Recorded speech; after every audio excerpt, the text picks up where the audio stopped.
আমার একটি মাত্র পুত্র মারা গেছে, আমি কাঁদবো না? না,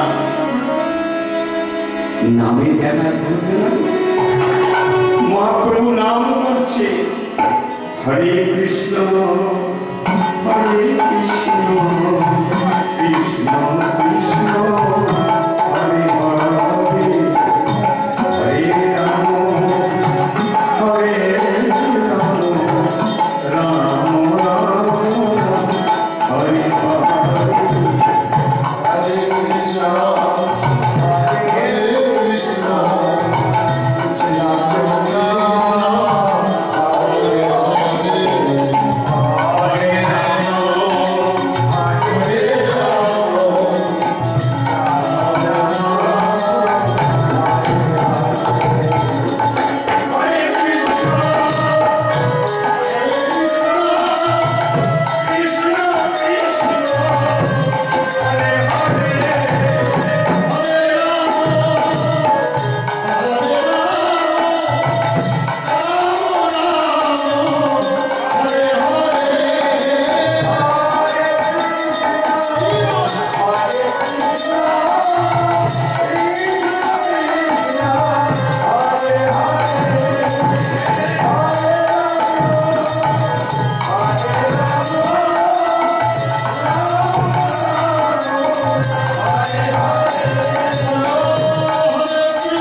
বাস্তবে যদি এরকম কোথাও হয়, বাস্তবে আজকের দিনে যদি কোথাও এরকম হয়,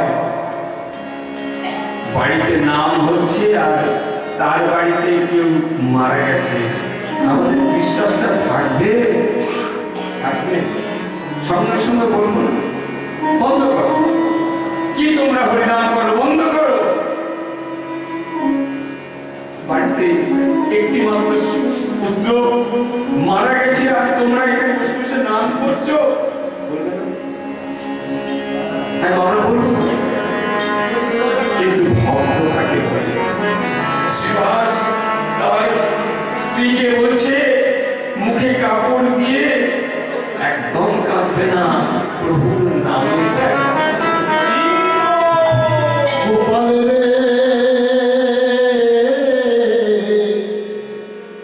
सारा दे गोपाल सारा दे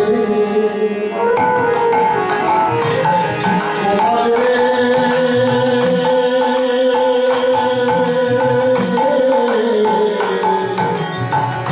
सारा दे गोपाल सारा दे अमी साथी ये जी किलो स्वर्ण साथी ये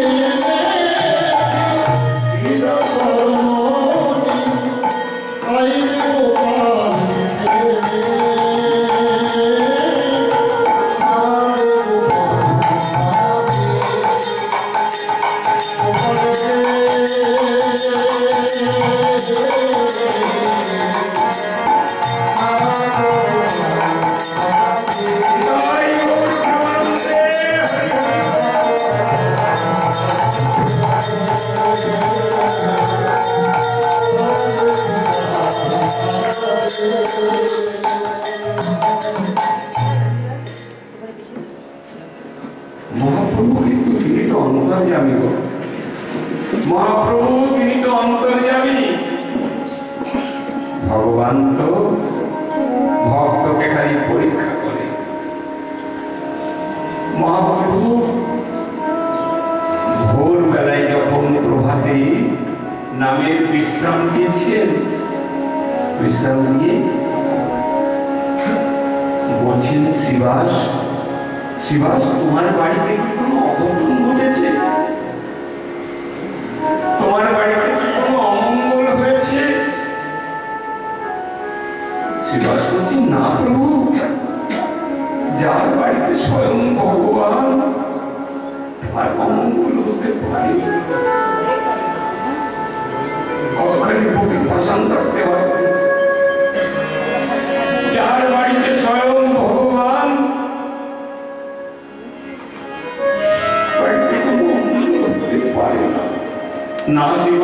তোমার কথায় যেন কোথায় একটা কিছু লুকিয়ে আছে, তোমার কথায় কিছু একটা লুকিয়ে আছে শিবাস। আমি তোমার ঘরে যাব, আমি তোমার ঘরে যাব। দৌড়ে যখন ঘরে গেছে, গিয়ে দেখছেন মালিনী মা তার সেই মরা ছেলেকে নিয়ে কাঁদছে। প্রভু প্রভু, শুনেছি তুমি নাকি ভগবান। মালিনী বলছে, ভালো করে শুনবেন, তবে গিয়ে খুঁজবে। কালকে জিজ্ঞাসা করলে আবার করতে পারবো না। মালিনী মা বলছেন, ভগবান, শুনেছি তুমি নাকি ভগবান। তুমি থাকতে আমার বাড়িতে মহাপ্রভু বলছে, মা, মহাপ্রভু শ্রীবাসের স্ত্রী মালিনীকে মায়ের রূপে স্নেহ করতেন। মা, আমি কেন পৃথিবীর কোনো শক্তি নেই মরণকে সরাতে পারে। তুমি কি চাও বলো, আমি তাই বলব। মালিনী বলছেন, সব ঠিক আছে, সব ঠিক আছে। তুমি যদি ভগবান হও, তুমি আমার এই পুত্রকে পুনরায় আবার প্রাণ ফিরিয়ে দাও। তুমি যদি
মালিনী মাকে মহাপ্রভু আবার জিজ্ঞাসা করছে, মা তুমি কি চাও বলো। না, আমি কিছু চাই না, আমি কিছু চাই না। আমার এই পুত্রকে তুমি আবার পুনরায় জীবিত করে দাও। ঠিক আছে, সুন্দর কথা। মালিনী মা বলছে, তুমি যদি ভগবান, আমার এই মরা পুত্রকে তুমি পুনরায় আবার জীবিত করে দাও। মহাপ্রভু তখন বলছে কি জানে, শুনে রাখো। মহাপ্রভু বলছেন, মা, আমি আমার এই ভাইকে, কারণ সম্পূর্ণ ভাই, যদি মা বলি তার সন্তানটাও ভাই। মা, আমি এই ভাইকে কিন্তু প্রাণ ফিরিয়ে দেব, কিন্তু ও যা বলবে, ও যা বলবে তুমি সহ্য করতে পারবে তো?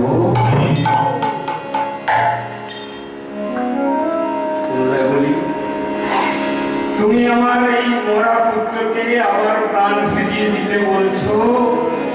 মা, এই আমার মরা পুত্র, তোমার মরা পুত্র আমার ভাই প্রাণ ফিরে পেলে তোমাকে যা বলবে তুমি সহ্য করতে পারবে তো?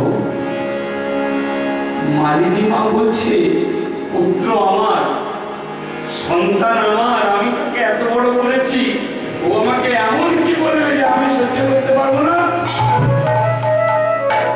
আমি তো জানি আমার ছেলেকে, আমি তো আমার ছেলেকে জানি, এমন কি বলতে পারে যে আমি সহ্য করতে পারবো না?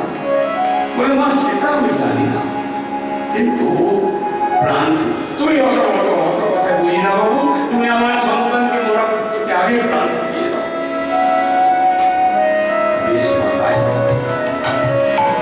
যেই করেছেন কি জানেন, মহাপ্রভু তার হাত দুটি দিয়ে যখনই বলেছেন যে ভাই একবার জানো তো, দেখো না তোমার মা কত কাঁদছে, দেখো না তোমার মা কত কাঁদছে। যেমনি গায়ে হাত দিয়েছে গো, সঙ্গে সঙ্গে মরা ছেলেটি উঠে বসেছে।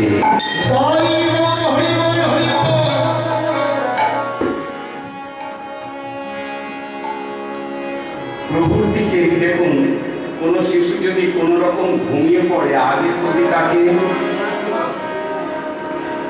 তিনি যদি সত্যি নিদ্রায় দিয়ে থাকেন, তাহলে উঠে তো আগে মাকে খুঁজবে গো। তিনি সঙ্গে সঙ্গে উঠেই না মহাপ্রভুর দিকে তাকিয়ে বলছেন, মায়ের কোলে শুয়ে মায়ের মুখের দিকে তাকায়নি। শিশু মায়ের কোলে শুয়ে থাকলে আগে খোঁজে মাকে, মায়ের মুখ ডাকবে। মায়ের দিকে না তাকিয়ে ওই ভাইয়ের দিকে, মহাপ্রভুর দিকে হাত জোর করে বলছে, প্রভু তুমি আমাকে ডাকলে কেন? প্রভু তুমি আমাকে ডাকলে কেন?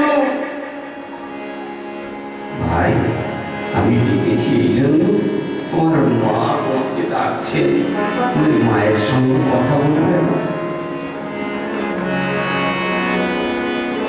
ওই ছোট্ট শিশুটি মহাপ্রভুর দিকে হাত জোর করে বলছেন, মা। কোন মা?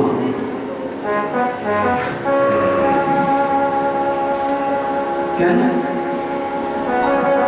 তুমি যার গর্ভে এসেছিলে, যার কোলে শুয়ে আছো। না প্রভু, কোন মায়ের জন্য মা আমার জন্য কাঁদছে? মা সঙ্গে সঙ্গে জিজ্ঞাসা করছে, তুই কি বলছিস? আমি তো তোমার মা, আমি তো তোর মা, আমি তো তোর মা। বলছেন, মা ও তুমি? তোমায় তো ঠিক চিনতে পারছি না। খোকা বলিস কি, এইটুকু সময়ের মধ্যে তুই আমাকে চিনতে পারছিস না? আমি তো তোর মা। প্রভু মায়ের দিকে, প্রভু একদিকে, প্রভু তুমি তো বলো, তুমি আমার এই উত্তর দিয়ে দাও, আমি কোন মায়ের জন্য মা আমাকে ডাকছে? আমি পৃথিবীতে কতবার এসেছি, যতবার এসেছি ততবার একটা করে মা পেয়েছি। এই পৃথিবীর বুকে আমি যতবার এসেছি ততবার একটা করে মা পেয়েছি।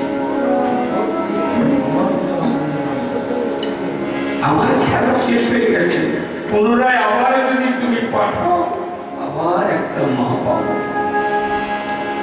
কোন মা কাঁদছে, কার জন্য কে কাঁদে? কথাটা বুঝলেন? মহাপ্রভুকে বোঝাতে চাই,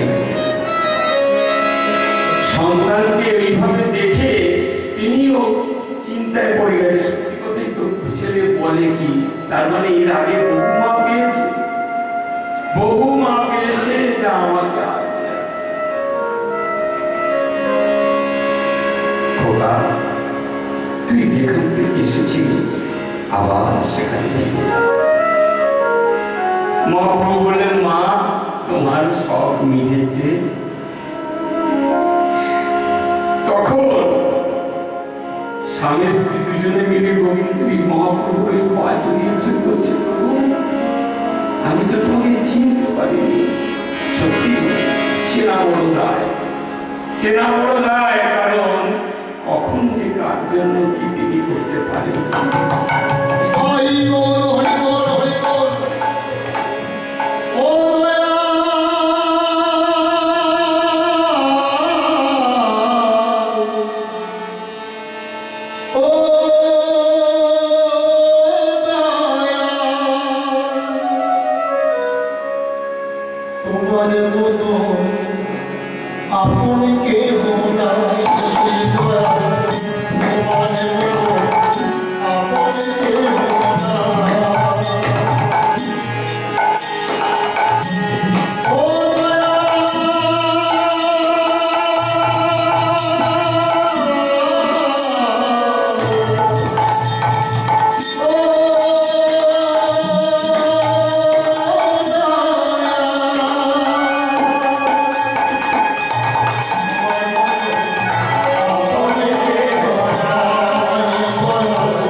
সন্ন্যাস নিয়ে চলে গেলেন। বিষ্ণুপ্রিয়া কি করতে জানে? ভক্তি ভক্ত কাকে বলে? আমাদের এই আজকের কথা বলছি, আজকে কত প্রসাদ মনে আছে, এই জায়গাটা বোধহয় প্রসাদী প্রসাদ, সব প্রসাদী প্রসাদ মহাপ্রভুকে নিবেদন করা হলো। যে মহাপ্রভু এত প্রসাদ নিয়ে তিনি বসে আছেন, তার স্ত্রী বিয়ে করা এমনি নয়। হ্যালো, ওই বিষ্ণুপ্রিয়াকে বিয়ে করেছিল তো? হ্যাঁ, তাই বিয়ে করবো। তিনি কিন্তু এই প্রসাদ পেতেন না। তিনি কি করতেন জানেন? এক মুঠো ধান, তখনকার দিনে ধান ভাঙা মেশিন ছিল না, ধান ভাঙা, এক মুঠো ধান নিয়ে গুলোর মধ্যে ওই ধানগুলোকে ছাড়াতেন, আর সঙ্গে সঙ্গে প্রভুর নাম করতেন। হরে কৃষ্ণ কৃষ্ণ কৃষ্ণ হরে হরে, হরে রাম রাম রাম হরে কৃষ্ণ, হরে হরে হরে রাম হরে কৃষ্ণ কৃষ্ণ হরে রাম হরে রাম। সারাদিন নাম করতেন, আর ওই একটা করে একটা করে ধান ছাড়িয়ে যতটুকু হতো ওইটুকু তিনি পাকে বসিয়ে আর তাকে সেবা দিতেন। প্রভু তুমি আগে সেবা পাও। কিছু নেই, সবজি বলতে কিছু ছিল না। মহাপ্রভু যারা আগে যারা আমাদের এই সবগুলো দিয়ে গেছে, তারা এত আরামে ছিল না। আজকে যারা সন্ন্যাস নিয়েছে, যারা বাবাজি মহারাজ হয়েছে, তাদের চলাফেরার সাজসজ্জা ব্যবস্থা দেখলে অবাক হয়ে যাবে সব ক্ষেত্রে। কিন্তু যারা তাদেরকে রাস্তা দেখিয়ে গেছেন পথ প্রদর্শক, তারা অতি কষ্টে, ওই যে বললাম বিষ্ণুপ্রিয়া, ওইটুকু চাল তিনি সিদ্ধ করতেন, মহাপ্রভুকে ভোগ নিবেদন করে সেইটুকু প্রসাদ দিতেন একবার। ভক্ত একে বলে। কীর্তন শুনলে কি হয় বলে যে আপনারা কীর্তন শুনছেন, আমাদের এখানে কত কীর্তন এসেছে বলুন, আপনারা কত নতুন নতুন জায়গায় যান, কীর্তন শুনলে কি হয়? কীর্তন শুনলে কেন জানেন? কীর্তন শুনলে 7টা উপকার হয়। 7টা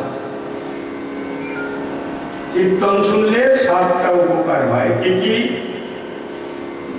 চেতদর্পণ মার্জনম, চেতদর্পণ মার্জনম প্রথম, ভবদাবাগ্নি নির্বাপনম। চেতদর্পণ মার্জনম, ভবদাবাগ্নি নির্বাপন। আর পরের 6টা কাম ক্রোধ লোভ মদ মোহ, এই 6টার বশ হয়ে যায়। প্রথমটাই যদি আমাদের কাছে এসে যায়, আমরা যদি পেয়ে যাই, তাহলে জীবনটা ধন্য। কি বললেন? চেত দর্পণ মার্জনম। কীর্তন শুনলে এই মনের মধ্যে যে চিত্ত, মনের মধ্যে যে ময়লা পড়া আয়নাটা রয়েছে না গো, ময়লা পড়া আয়না, সেটাকে নামের কাপড় দিয়ে পরিষ্কার করা যায়। যত শুনবেন তত ওই দর্পণ থেকে যে ময়লা পড়ে আছে সেগুলো সরে যাবে। যেদিন সম্পূর্ণ সরে যাবে, সেদিন ওই পেছনে 6 জন আর কাজ করতে পারবে। কীর্তন শুনলে প্রথম লাভ হয় নিজের চিত্তটাকে পরিষ্কার করা, অপরের কিছু হয় না। অপরের কতটা কীর্তন শুনে কারোর ক্ষতি হয়েছে এমন কথা কিন্তু আমি কোনোদিন শুনিনি। আপনারা শুনেছেন না কীর্তন শুনে কারো ক্ষতি হয়েছে? তবে কীর্তন শুনে যদি কেউ গিয়ে বলে ভাই ওখানে কীর্তন শুনলাম তারপরে কি কোনো অপকর্ম করে, তার গায়ে কীর্তন জানি বলে এতদিন কীর্তন শুনলাম কোমরে ব্যথা যায়। দেখেছেন ওনার কীর্তন শুনে বা করে কোমরের ব্যথাই নাকি চলে গেছে না হয়েছে? ব্যথা যাচ্ছে না, ও যাচ্ছে না, কিছু একটা হয়েছে, হাঁটুর ব্যথাও যাচ্ছে না। হাঁটুর ব্যথাও যাচ্ছে না, এখনো ভেতরের ময়লা পরিষ্কার হয়নি তো। আগে নিজের ভেতরটাকে পরিষ্কার করো, তবে তো তুমি অপরের দোষ দেখবে। নিজেই কিছু জানো না, বলো কি করে এরা সব করে। আচ্ছা, মহাপ্রভুর কথা হলো, এবার কি একটু বৃন্দাবনে যেতে পারি? যাবো? আপনাদের হাতে সময় আছে তো? কারণ বৃন্দাবনে কিন্তু 1 ঘন্টা না গেলে হবে না, 1 ঘন্টা কমসে কম যেতে হবে। হ্যাঁ, তাও যাবো কি করে? মনোরথে, ট্রেনে করে কোনো ওয়ে নেই যাতে 1 ঘন্টায় বৃন্দাবন যাওয়া যায়, আবার বৃন্দাবন থেকে পুনরায় আসা যায়। একমাত্র রাস্তা হচ্ছে মনোরথ। যে রথেতে লক্ষণ যখন শক্তিশাল বিঁধেছিল, ত্রেতাযুগের কথা বলছি, যখন লক্ষণের বুকে শক্তিশাল বিঁধেছিল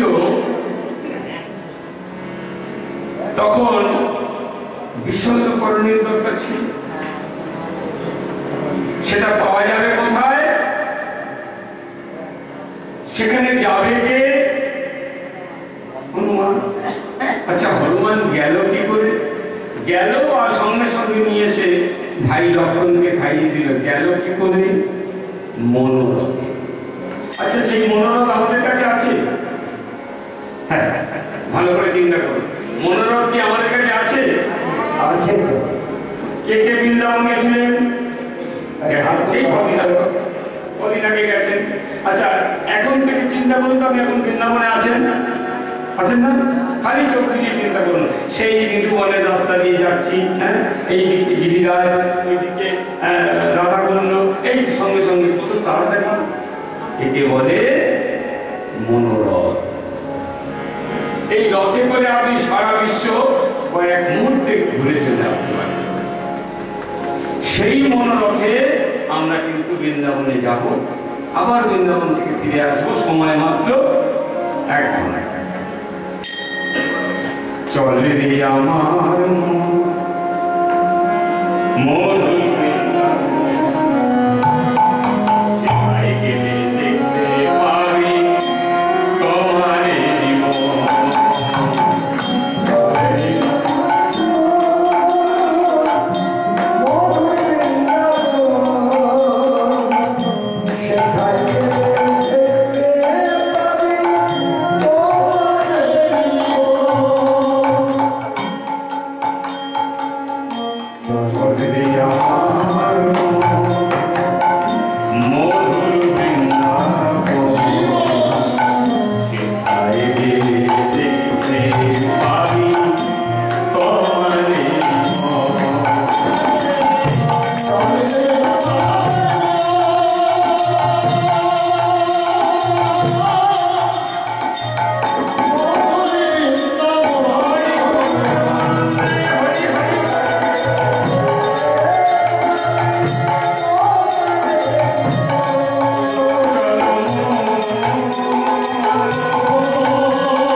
সেথায় রাধা রাধা রাধা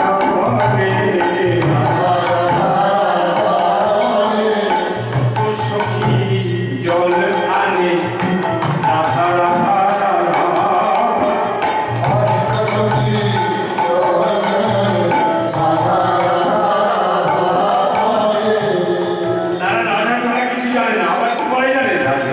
রাধে রাধে রাধে রাধে রাধে রাধে রাধে রাধে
এবার বৃন্দাবনে গিয়ে কি করেছি জানেন? আমরা আগে গেছি যমুনার কাছে। যমুনায় গিয়ে দেখি কি বাবা, কি কালো জল। আমার মহাপ্রভু যমুনার কাছে গেছে জানেন। এই বৃন্দাবন থেকে তিনি, নবদ্বীপ থেকে তিনি তো বৃন্দাবনে গেছিলেন। বৃন্দাবনে গিয়ে ওই যমুনার কাছে দাঁড়িয়ে তিনি চিন্তা করছেন, যমুনা যমুনা এই তীরে তুই, সেই যমুনা প্রবাহিনী, যমুনা এই তীরে তোর, সেই যমুনা প্রবাহিনী। যমুনা আমি তো সেই ভাবন দেখেছিলাম একরকম, এখন তুই হয়ে যাচ্ছিস যমুনা এই তীরে তুই, সেই যমুনার প্রবাহিনী। যমুনা এই তীরে তোর, সেই যমুনা তাই যদি হয় কোথায় চালু চন্দ্রাবলী, কোথায় তো সেই ছবিটা সব কোথায়? শুধু যমুনা একা বলে যেতে হবে না, কোথায় চালু চন্দ্রাবলী, কোথায় সেই জল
আছে তো?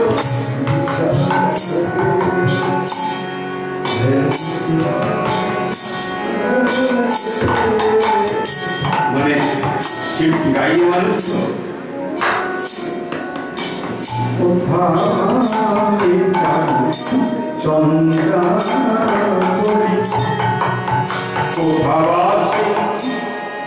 জল দেবী কোথায়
মহাপ্রভুকে দেখে ব্রজের ব্রজাঙ্গনারা সব তো সেই কলসিটাকে করে যমুনায় জল আনতে যায় না?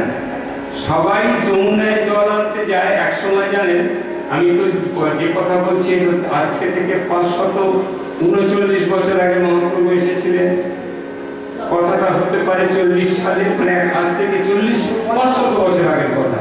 তখন কিন্তু ওই নলকূপ এত ছিল না, ওই ইদারা হতো বড় বড়, মনে আছে? বড় বড় কুয়ো হতো, কুয়ো। এই কুয়োর জল তোলা হতো, তাই সেবা করা হতো, মানে রান্নার কাজ, স্নান করা বা খাওয়া এসব হতো। আর যদি যেখানে ওই কুয়োর ব্যবস্থা না থাকতো, আশপাশে নদী হলে সেই নদীর জল তোলা হতো, ভালো পুকুরের জল। ভালো পুকুরের জল। তার সামনে যখন যমুনার জলই আমার এই ব্রজাঙ্গনারা সব আনতে যায়। জল আনতে গিয়ে দেখছে যে চেনা চেনা মনে কোনদিন দেখেনি, কিন্তু মহাপ্রভুকে আগে দেখেছে নাকি? ব্রজাঙ্গনারা বলছে, জানিস চেনা চেনা মনে দেখেছি বলে চেনা চেনা মনে দেখেছি বলে একে কবে দেখেছিলাম? গোড়া তো গোড়া সেই রায়ের কৃষ্ণ না তো। সখীরা আরেক সখীকে বলছে, তোর কি যে দেখে এলি খালি বসে। আবার কি করেছে জানে? শিরে দোলে ময়ূর পাখা চেনা চেনা মনে হয়। শিরে দোলে ময়ূর পাখা চেনা চেনা মনে হয়। মহাপ্রভু কখন আবার মাথায় পাখা বেঁধেছিল গো?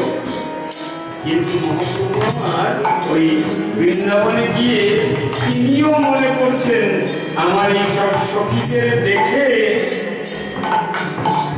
চেনা চেনা মনে হয়।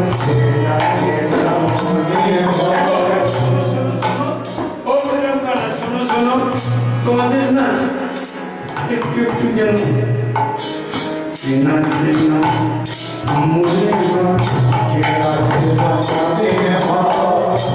দেখেছি কখনো তোমাদের চেনা চেনা মনে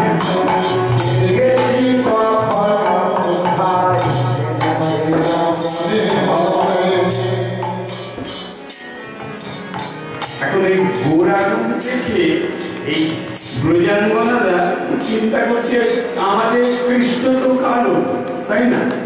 কৃষ্ণ কালো আর খুব নিজের জন বলে মনে হচ্ছে, কিন্তু গোরা ফর্সা। মহাপ্রভুর নাম তো জানে না, নাম জানে না, নাম জানে না, কিন্তু আমাদের কৃষ্ণ চেনা চেনা মনে হচ্ছে, মুখটা যেন সেরকম সেরকম, কিন্তু আমাদের কৃষ্ণ তো কালো আমরা যাকে জানি। এই গোরা তবু যেন মনটার মধ্যে হচ্ছে চেনা চেনা মনে হয়।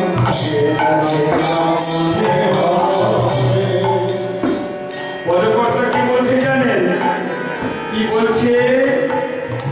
সুতায় সুতে টান পড়েছে, সুতায় সুতে টান পড়েছে।